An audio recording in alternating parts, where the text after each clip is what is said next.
Hello friends, 509 days over. The Crimean Bridge is struck again. Traffic has been stopped. Full consequences of the attack is still not clear. This was carried out 3 o'clock in the morning or even before that. The Russian transport minister says that the support structure is not damaged, but road is damaged from the Crimean side. A couple is dead and their small daughter was injured.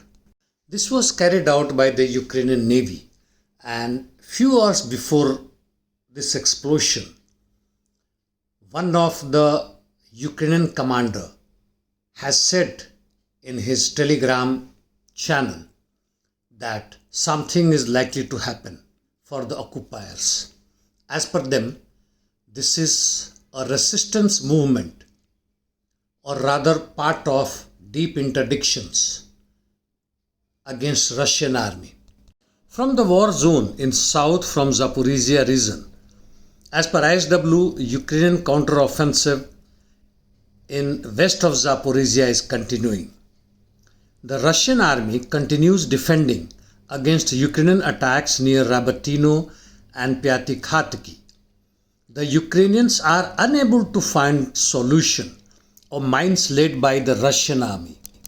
Towards Rimivka salient, the Ukrainian army is continuing its attack towards Staromayorsky, about which we came to know yesterday wrongly that it was taken over by the Ukrainian army.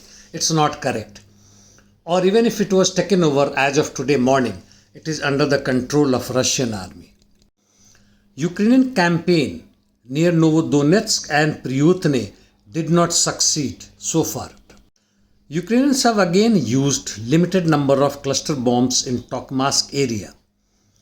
So far, the Ukrainian counteroffensive in southern Ukraine, that is on Zaporizhia front, has not succeeded as they would have loved to.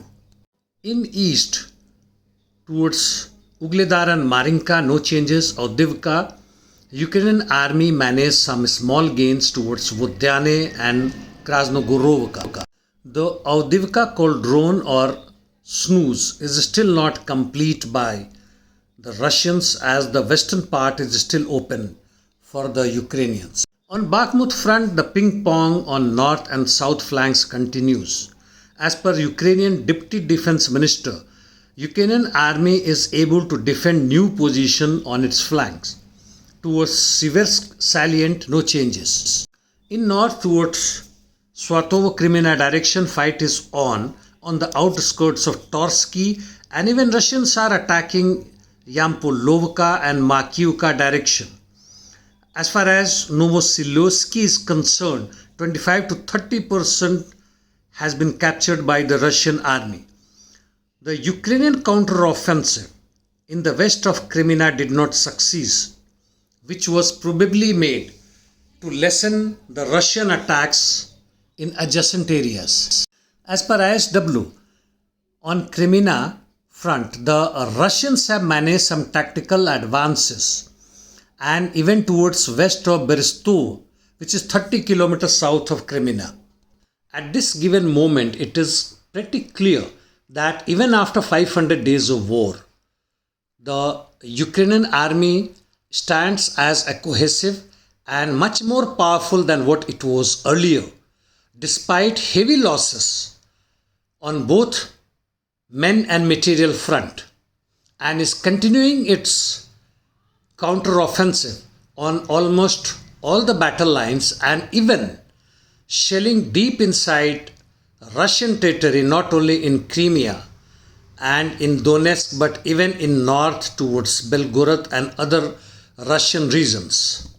As far as Russia is concerned, it has a well chalked out tactical and strategic plans, and probably waiting for some tipping point from where it will start its major counteroffensive. Only thing that we know is that it is continuing holding its territory. In defense, its offensive actions are visible, and of course deep and short-term interdiction missions all over Ukraine, which includes Ukrainian infrastructure as well as military targets. In the meantime, the grain deal has ceased to exist as the last ship from Odisha port belonging to Turkey left yesterday. Trump's former advisor, US Colonel Douglas, has said that drawing US/NATO into war with Russia has been Ukraine's goal since 2014. I would say the reverse is true.